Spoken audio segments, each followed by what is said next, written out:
The approach I'm going to take is, rather than a lot of words, I want to give you some recent news stories and some anecdotes that tell you what is this thing, bio-based technology, really all about. And here's a story that came from just last week. A graduate student in California mapped the genome of his unborn kid. So when the child was born, he had a full map of the genome. You may recall 10, 15 years ago when there was a global project based in the US primarily to map the human genome. I've seen various budget estimates on that, ranging from $1 billion to $3 billion was the cost. You know about that already, I presume. The importance of this story here is that a graduate student did it as a little trick on the side. This didn't cost $1 billion. Now look at his motivation for this.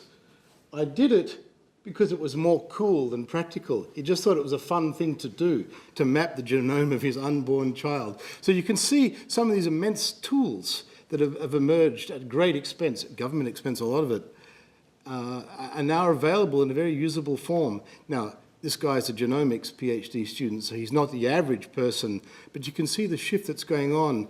Immensely powerful tools based in biology at the hands of semi-normal people before too long.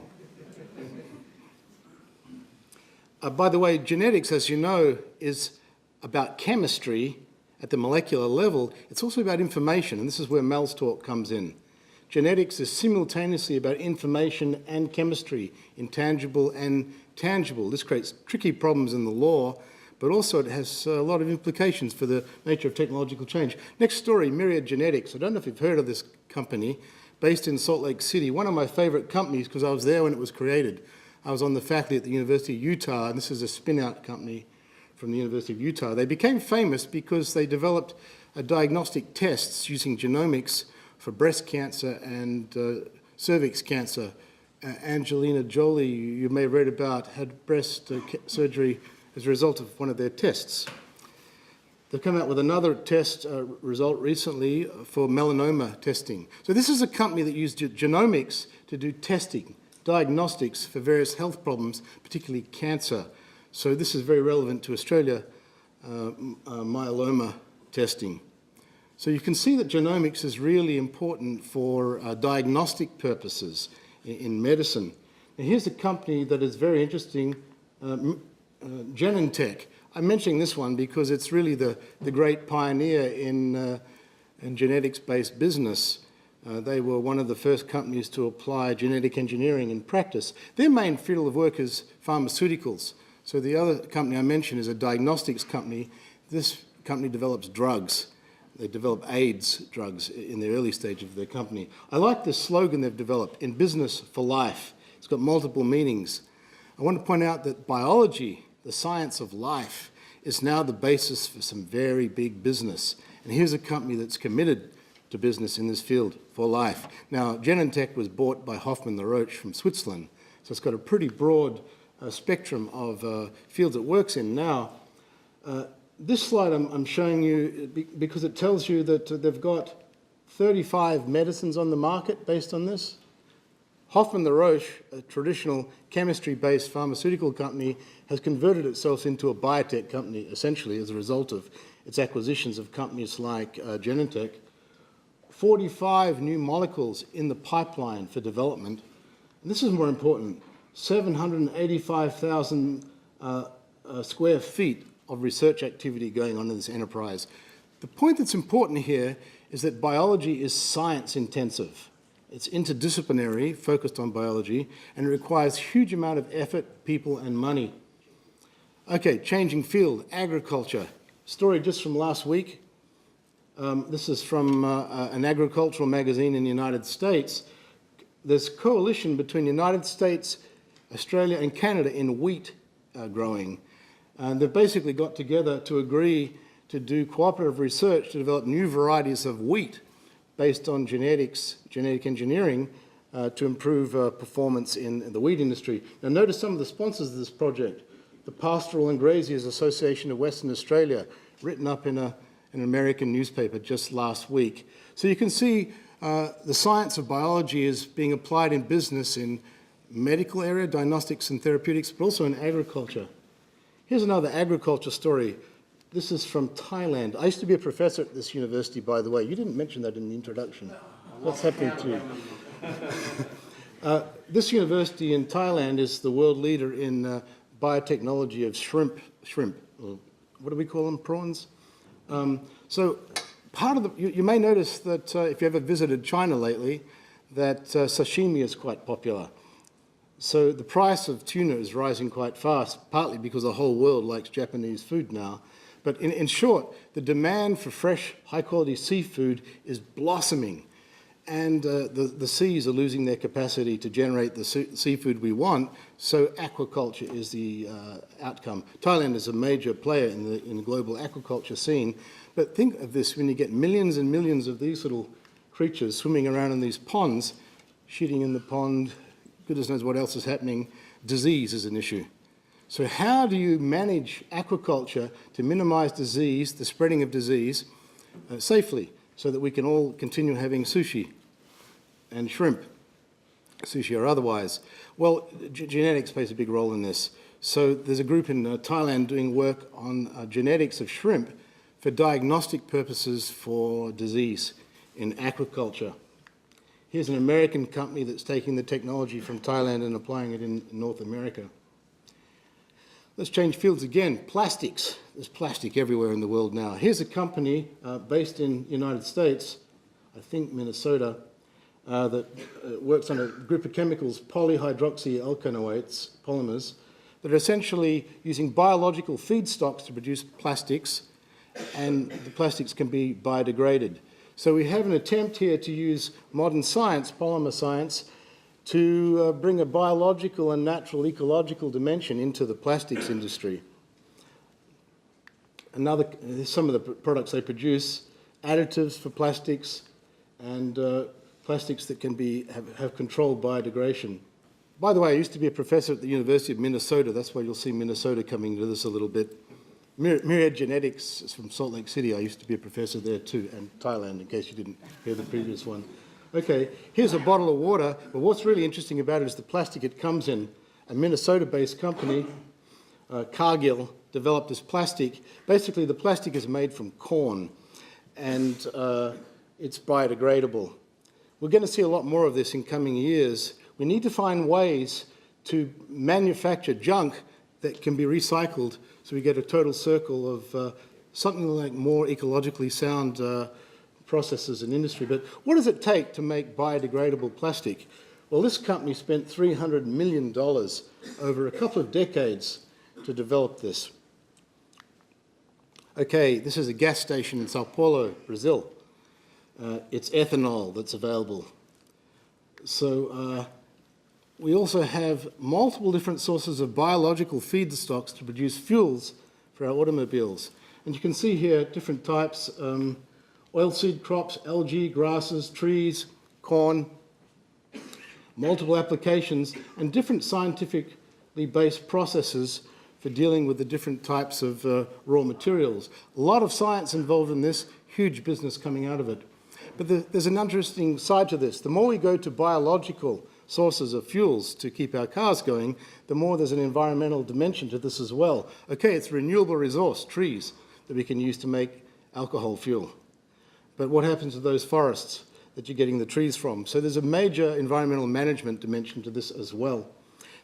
Another topic. This is a field of technology. It's not very well developed as yet, but there's lab scale experiments going on. Essentially,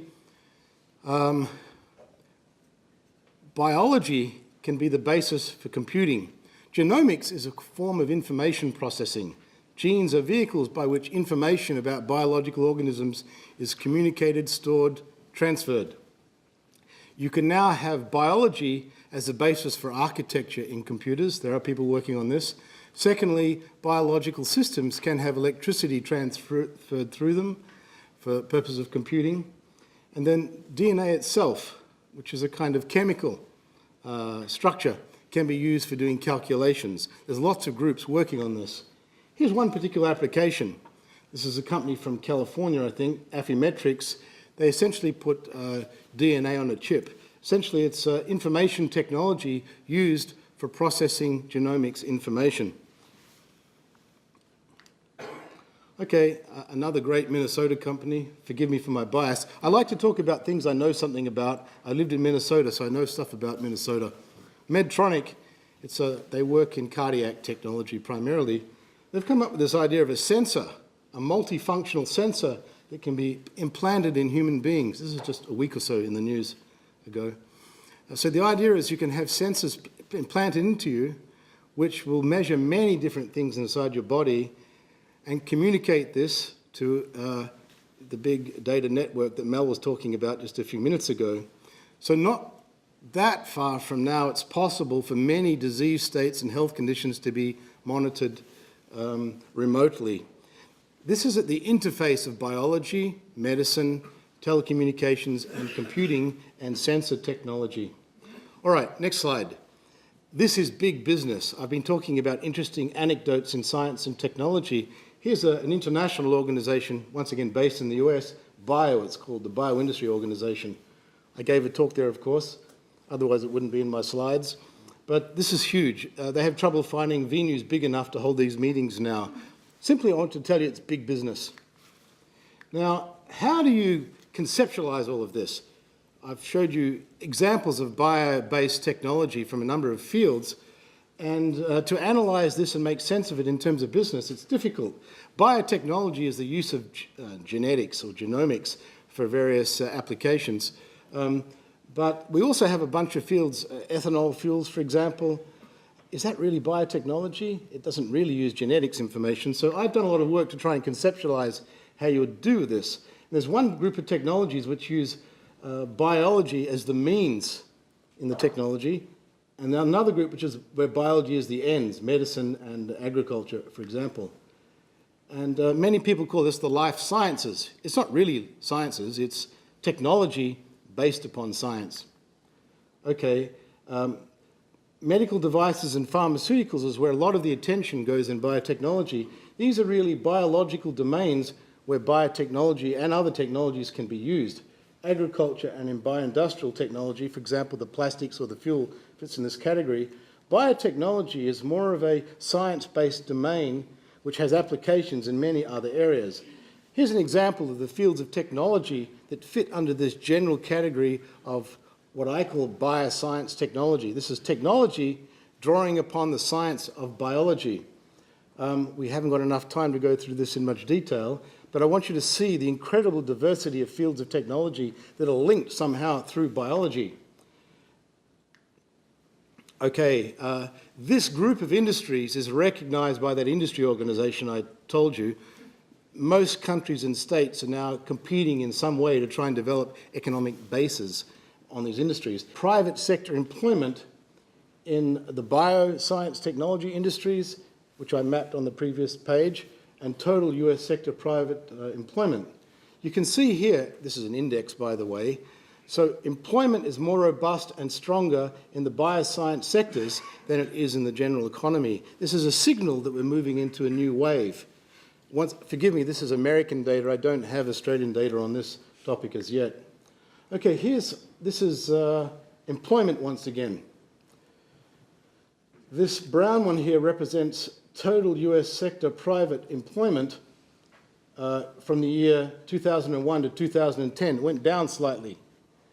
The bio industries, which we saw in the previous slide, have actually gone up. These are other technology-based industries, and you can see that there's a downward trend in total employment. Now, we've had a rough economic time, so this is not a good time, but you can see that the bio industries seem to be more robust, more shall we say, protected against downturns in the rest of the economy. I think we see a sign here that the bio industries are the beginning of a robust new wave in the economy. Similar data, this is wages.